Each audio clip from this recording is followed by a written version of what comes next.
Sebuah video viral ijab kabul berujung rusuh, calon mertua tendang pengantin pria saat akad nikah membuat heboh media sosial.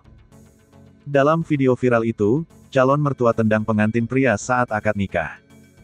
Awalnya, prosesi sakral akad nikah itu tampak berjalan lancar.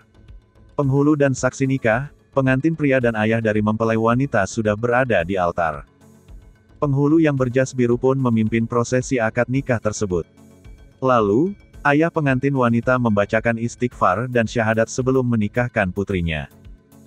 Di ujung bacaan syahadat, calon ayah mertua pengantin pria itu tiba-tiba menyebut nama hewan.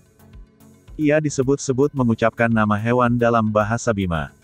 Sontak saja, ucapan calon ayah mertua tersebut memicu reaksi dari pihak keluarga pengantin pria. Terdengar suara seorang perempuan tampak tersinggung dan protes atas ucapan ayah dari pengantin wanita tersebut.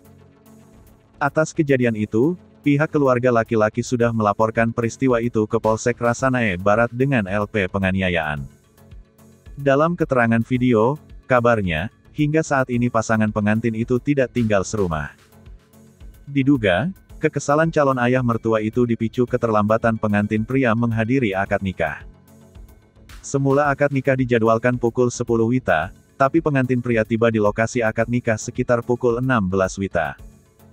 Hal itu diungkap akun Facebook Fizi dalam komentarnya di postingan Ansar Blur.